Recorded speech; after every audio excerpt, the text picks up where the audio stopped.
Assalamualaikum, hai, jumpa lagi dalam Dino Watch Channel. Okay, so kalau hampa tengok dalam episod sebelum ni, saya dah kongsikan macam mana cara kita pasang monoshock. Jadi dalam episod kali ni, saya nak ambil kesempatan ni nak cuba kongsikan dengan hampa semua macam mana teknik untuk kita setting 3 benda daripada kita punya monoshock kalau hampa pakai jenis nitrogen ataupun adjustable monoshock. Benda yang boleh kita adjust, yang pertama sekali adalah dia punya preload. Nombor 2 yang boleh kita adjust adalah dia punya rebounds. Dan yang ketiga yang paling senang nak adjust adalah dia punya compression. Jadi hari ni saya akan cuba explain ke hampa dengan seringkah mungkin. Dan saya akan tunjukkan macam mana cara untuk kita lakukan adjustment. Jadi untuk hampa yang mungkin dah beli, tak tahu cara macam mana nak setting, hari ni hampa boleh tengok. Dan hampa yang mungkin berhasrat nak beli, insyaAllah dalam tutorial hari ni saya akan tunjukkan macam mana cara yang paling mudah untuk kita set.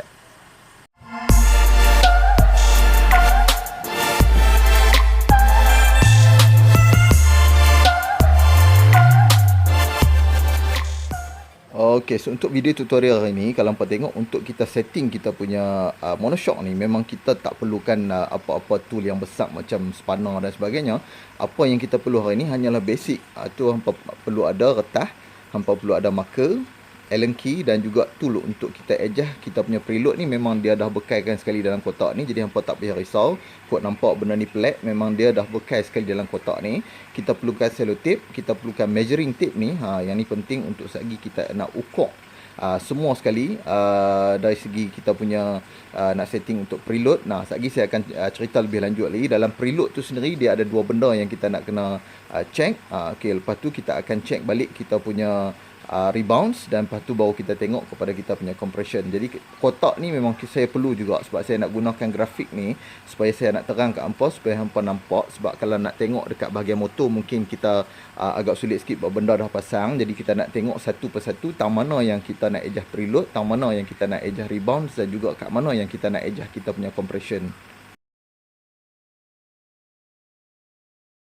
Okay, so untuk setting yang pertama ni kita akan mulakan dengan preload. Okay, kalau hampa tengok dekat bahagian sini, okay, ini adalah gambar rajah kita punya monoshock. Okay, kalau hampa tengok di sini, ini bahagian bawah, okay, ini bahagian atas, dan ini bahagian tabung kita punya nitrogen gas.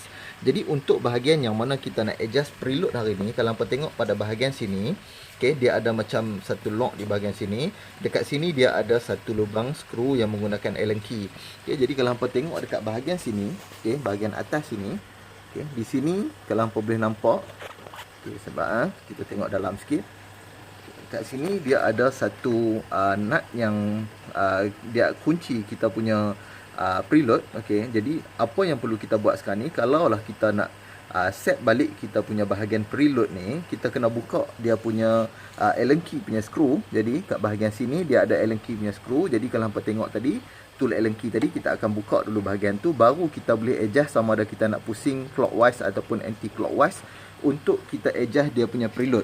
Jadi untuk kita adjust preload ni, apakah indikator yang kita nak guna untuk kita adjust? Okey, kalau hampa tengok dekat sini, saya dah buat satu paper, yang mana paper ni saya tulis kat sini preload. Jadi preload ni dia ada 2 benda yang perlu kita selesaikan untuk kita setting kita punya bahagian preload ni, iaitu kita nak kena adjust free sag, bukan sag free sag, yang mana sag ni adalah kendor. Jadi kalau hampa tengok, saya masukkan dia punya tulisan ni sebagai R1, iaitu unloaded. Kalau motor kita belum ada orang naik duduk atas motor, dia panggil unloaded, kita bubuh sebagai R1. Jadi untuk dapatkan R1 ni, sekejap lagi kita akan ukur dulu untuk dapatkan R1. Yang mana kalau hampa tengok, saya dah minta tadi untuk hampa sediakan selotip. Saya akan lekatkan selotip di bahagian sini. Sekejap saya akan lekatkan selotip, dan saya akan letak satu garisan kat sini sebagai penanda arah, yang mana kita akan ukur distance daripada bahagian sini sampai ke bahagian kita punya axle. Jadi saya akan marking kat bahagian tengah ni. Ini adalah dia punya indikator ground ke bahagian body motor kita apabila berada dalam kedudukan double stand. Jadi untuk ukuran ni adalah ukuran yang standard yang kita kena ukur. Tak kisah hampa nak tanda bagaimanapun, janji hampa dapat satu ukuran yang tepat daripada bahagian bawah ni sampai ke atas untuk measurement unloaded, okay, untuk kita represent dalam tulisan yang saya tunjuk tadi, iaitu R1. Jadi R1 ni akan mewakili keadaan motor kita unloaded. Selepas tu baru kita akan tengok R2 untuk dapatkan free side, okey, pada R2, dan kita akan tolak kedua-dua nilai ni untuk dapatkan bacaan berapa okey, yang kita dapat di sini. Nanti saya akan tunjukkan berapa recommended ukuran, okey, dalam bentuk milimeter yang kita nak dapatkan yang paling cun untuk motor kita. So untuk yang pertama sekali, apabila kita nak check R1 untuk preload ni, apa yang kita kena buat lah ni adalah kita perlu tanda pada bahagian tengah kita punya Excel ni, okey, untuk kita dapatkan satu marking, okey. Yang keduanya, apa yang perlu kita buat, kalau kita tengok kat bahagian atas cover set ni, saya pakai tape sebab kita tak mau conteng kat bahagian kita punya motor direct, okey. Jadi kita letakkan tape kat sini, kita letakkan satu garis kat sini, okey. Garis ni yang akan jadi reference untuk kita saat lagi bila kita nak ukur tang mana dia punya ukuran antara body tuju ke kita punya Excel, berapa dia punya bacaan untuk R1 kita. Okey, so untuk bacaan pertama yang kita nak ambil sekarang ni, kita kena pakai tape ni, kita ambil belah sentimeter sebab dia ada ukuran milimeter. Kalau hampa ambil ukuran inci memang hampa akan dapat accurate lah. Okey, jadi hampa ambil pada hujung bahagian garisan ni, kita turun sampai ke bawah dekat kita punya garis yang kita letak tadi. Kalau hampa tengok bawah ni, ukuran yang kita dapat sekarang ni adalah 49 cm. Okey, 49 cm. Ini untuk R1 ataupun unloaded, untuk kita setting kita punya preload. Jadi bacaan pertama kita dah dapat sekarang ni untuk unloaded adalah 49 cm. Okey, 49 cm yang kita dapat sekarang ni. Kalau ni cara macam mana kita nak dapatkan free set ataupun bacaan untuk yang kedua ni. Kalau tengok yang bahagian kedua ni, kita kena turunkan tungkat motor kita. Maksudnya jack 2 ni kita kena turunkan. Apabila kita turun lagi, kita punya bahagian body motor dia akan turun ke bawah apabila kita punya tayar dah cecah lantai. Jadi kalau hampa tengok, monoshock kita akan mula terangkat macam tu. Jadi body weight motor kita dia akan turun. Yang tu yang dia bagi tahu preload tanpa unload. Maksudnya preload unload ni maksudnya tanpa orang ada atas motor, hanya frame body motor saja punya berat, kita akan dapatkan bacaan dia untuk dapatkan free set punya bacaan pada R2 ni. Untuk dapatkan R2 lah ni, okey, apa yang akan saya buat, saya akan turunkan double stand ni. Saya akan gunakan single stand ataupun kita punya tungkat tepi ni untuk turunkan kita punya motor. Okay. Sekarang ni kalau kita tengok motor kita, body dah makin turun sebabkan dia punya tayar dah mencecah lantai, dan berat body kita ni kita akan ukur sekarang ni. Okay. Kalau kita tengok ukuran yang kita akan dapat apabila kita dah turunkan motor, mari kita tengok kat sini bacaan pada kita punya tape ni. Kalau tengok kat bawah lah ni, bacaan dia adalah 48.5 cm ataupun 485 mm. Okey. Jadi ini adalah ukuran dia. Untuk kita dapatkan bacaan R2 ni, kalau hampa tengok tadi, bila saya dah turunkan tungkat, kita dapat 48.5 cm. Jadi apakah value dia selepas kita tolak dua nilai ni, 49 tolak 48.5 bersamaan dengan 5 mm. Okey, jadi ini adalah bacaan perbezaan antara R2 dengan R1 tadi. Jadi load dia yang kita tengok tadi, tanpa bebanan atas motor, dia punya turun, okey, daripada gap kita punya ni tadi, turun sebanyak 5 mm. Jadi kalau apa tengok di sini, saya ada tulis recommended. Apa yang sepatutnya kita dapat nilai yang sebenarnya adalah antara 5 mm sehingga 8 mm. Jadi kalau hampa tengok sekarang ni, setting standard untuk kita punya preload bagi kita punya monoshock jenis Espada ni memang dah cun, iaitu 5 mm. Jadi kalaulah contoh hampa dapat bacaan melebihi 8 mm ataupun kurang daripada 5 mm, apa yang kita kena buat? Jom kita tengok. Okey, so dalam situasi preload saya hari ni, kalau hampa tengok sekarang ni, saya tak perlu buat apa-apa adjustment sebab kita punya bacaan yang kita dapat memang dalam skop recommended, iaitu 5 mm sehingga 8 mm. Kita dapat 5 hari ni, memang cun dah dia punya setting. Tapi untuk saya bagi hampa knowledge pada hari ni, kalau contohlah hampa dapat lebih pada 8 mm, hampa perlu buka kita punya skru Allen key ni, gunakan Allen key punya tool yang dia bagi. Dan juga kalau hampa tengok kat sini, tool ni dia guna untuk buka ataupun kunci kita punya lock pada bahagian atas untuk preload ni. Kalau hampa dapat lebih daripada 8mm, hampa kena buka counterclockwise, dia punya nut yang ada atas tu, dia punya buka counterclockwise sampailah hampa ukok balik dia dapat 8 bawah daripada 8mm. Tapi kalau hampa dapat dia kurang daripada 5mm, hampa kena kunci ikut arah jam dia punya skru tu, dia akan lock balik. Jadi dia punya gap tu akan makin lebih. Jadi dia akan naik balik daripada bawah daripada 5mm kepada lebih daripada 5mm. Itu range dia 5 sehingga 8mm.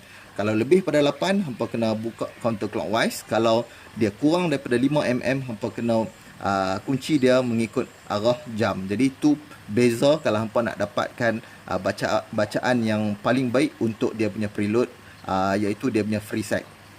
So untuk yang seterusnya, kalau dalam bahagian preload ni yang kita nak tengok sekarang ni adalah ride height. Jadi ke ride height ni kalau hampa tengok dia punya R1 dia masih sama dengan bacaan atas, iaitu 49 cm. Jadi untuk kita jack dua motor, dia punya bacaan tetap akan sama. Untuk bacaan R3 ni, ride height ni, hampa kena ada orang yang duduk di atas motor, naik duduk atas motor, turunkan tungkat 2 dan seorang kena pegang pada bahagian depan motor. Okey, untuk make sure kata motor kita tu standing atas tayar saja, maksudnya tak ada orang yang letak kaki di bahagian ni. Maksudnya rider akan letak dua-dua kaki dia di atas footrest dan kita akan ambil bacaan yang ada dekat sini. Okey, maksudnya ukuran daripada body tadi sampai ke axle tu berapa pula dia punya bacaan. Okey, so untuk ukuran ride height ni, apa yang saya buat hari ni, saya akan gunakan anak saya untuk jadi ukuran 64.25 kilo. So anak saya 64.25 kilo. Saat lagi dia akan duduk atas motor ni. Jadi bila dia duduk atas motor ni, kita akan turunkan tungkat dan dia akan duduk floating. Kaki kiri dan kanan dia akan duduk atas footrest. Kita akan tengok berapa ukuran motor kita dengan bebanan rider atas motor. Kita akan tengok bacaan dia punya ride height daripada bahagian atas yang kita tanda tadi dengan axle kita bila orang duduk atas motor. Okey, so untuk sekarang ni kalau hampa tengok reference untuk kita sekarang ni, anak saya dah duduk atas motor, kita dah buka dia punya tungkat. Sepatutnya ada seorang yang perlu duduk di depan untuk pegang motor kita supaya dia punya bebanan tu memang 100% duduk atas motor. Tapi sekarang ni saya suruh anak saya pegang pada kerusi, tak ada masalah sebab itu akan bagi sikit saja kesan. Cuma kalau hampa tengok lah ni, bila dia duduk atas motor, yang kita perlu ukur sekarang ni adalah bacaan. Kalau hampa tengok saya dah tapekan di sini. Okey, untuk tape bahagian atas ni kita dah nak buat recording sebab saya perlu ukur berapa bacaan yang kita dapat setelah rider duduk atas motor. Kalau tengok sekarang ni, bacaan yang kita dapat adalah lebih kurang 47.5. Okey, 47.5 cm. Jadi saya akan tulis kat sini lagi 47.5 cm untuk R3. Okey, so sekarang ni kalau kita tengok untuk ride height ni, dengan bebanan yang tadi kita tengok, anak saya lebih kurang 64.25. Untuk berat saya 83 kilo. Kita tengok berat saya 47.5 cm. Jadi perbezaan yang kita dapat sekarang ni adalah lebih kurang 15 mm. Okey, untuk bacaan yang terbaik recommended untuk nilai ni adalah sekitar 25 mm sehingga 30 mm. Jadi sekarang ni kita kurang daripada nilai yang kita dapat, mungkin disebabkan oleh berat anak saya. Tapi untuk saya naik setakat ni, memang bacaan dia pun lebih kurang 20 mm saja, lebih kurang macam tu. Apa yang saya kena buat sekarang ni adalah untuk dapatkan preload yang cantik. Okey, untuk ride height ni saya kena make sure yang saya kena up sedikit lagi, lebih kurang 10 mm untuk saya dapatkan nilai lebih kurang 25 mm ni, yang mana ini adalah nilai yang ideal untuk setting kita punya preload, okey, dengan ride height. Okay, so kalau hampa tengok sekarang ni, ride height punya bacaan ni adalah bacaan untuk anak saya yang mana berat dia sekitar 64 kilo saja tadi. Okay, kalau hampa tengok sekarang ni berat saya berat saya lebih kurang 83.35 kilo. Jadi bila saya buat adjustment untuk motor saya sebelum ni, memang saya punya ketinggian ni dia dah dapat lebih kurang 25 mm, yang mana dalam skop ataupun spek kita punya recommended punya value. Jadi Kalau hampa dah dapat bacaan lebih kurang 25mm, hampa dah tak perlu adjust apa-apa. Tetapi kalau kita tengok dekat sini, sekiranya bacaan kita lebih daripada 35 ataupun lebih pada 30mm ni, contoh hampa dapat 35mm ke dekat bahagian sini, hampa kena make sure dekat bahagian kita punya preload atas ni, kita kena kunci. Maksudnya kita kena kunci ikut arah jam supaya bacaan kita dapat cun dalam range antara 25 sampai 30. Tetapi kalau hampa dapat kurang daripada 25, contoh macam situasi anak saya lah ni, apa yang saya kena buat, saya kena release balik ikut arah lawan jam dekat bahagian preload atas.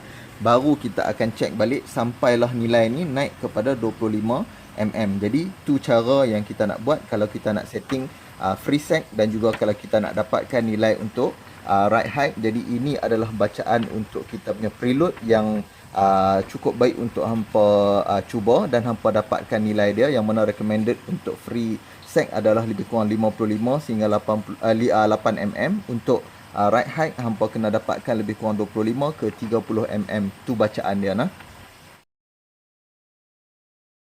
So untuk dalam bahagian kedua ni, apa yang kita nak tengok adalah dari sudut kita punya rebound untuk kita punya monoshock.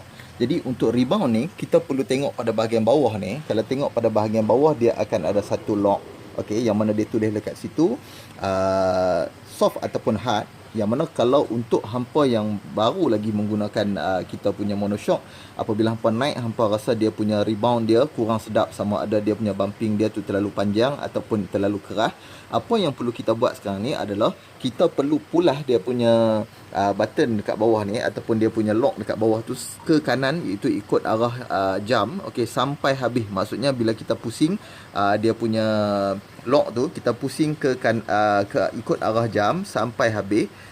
Apabila dah habis, kita kunci dan kita perlu patah balik. Maksudnya kita perlu ikut arah lawan jam, ikut dia punya klik tu, 1 1 1 sampai hampa dapat dia punya setting untuk rebound ni yang paling ngam dengan hampa punya berat. Sebab dia tak ada satu definite number ataupun answer untuk bacaan rebound ni. Sebab rebound ni dia perlu bergantung kepada hampa punya berat juga, dan juga kesedapan untuk hampa duduk atas motor ni. Jadi contoh untuk dapatkan optimum punya rebound, hampa perlu tengok dari segi hentakan yang hampa rasa semasa hampa lalu bonggoi ataupun bumping. Maksudnya apabila motor hampa berada pada bumping yang berturut-turut, maksudnya kita jumpa lopak ataupun jalan yang tak rata. Sebagai contoh, bila hampa masuk ke jalan off-road, okay, itu yang paling mudah. Kalau hampa masuk ke jalan off-road, kita akan jalan terentak.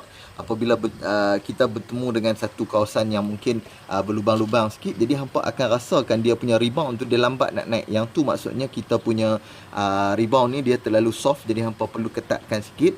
Jadi kalaulah hampa lalu kawasan yang off-road tu, dia punya orang apa, dia punya rebound tu terlalu padat sangat ataupun terlalu pendek sangat, maksudnya dia terlalu keras, jadi hampa perlu softkan dia balik. Jadi itu contoh kalau kita nak setting kita punya rebounds, yang mana hampa perlu kunci dulu sampai habis. Lepas tu baru kita buka klik satu persatu sampailah hampa dapat rebounds yang paling cantik untuk motor hampa. Okay, so sekarang ni saya akan tunjukkan contoh macam mana kita nak check rebound tanpa ada orang yang duduk atas motor. Sebagai contohnya, kalau kita nak tengok rebound yang optimum dan rebound yang too much, saya akan tunjukkan dalam kita punya grafik sekejap lagi.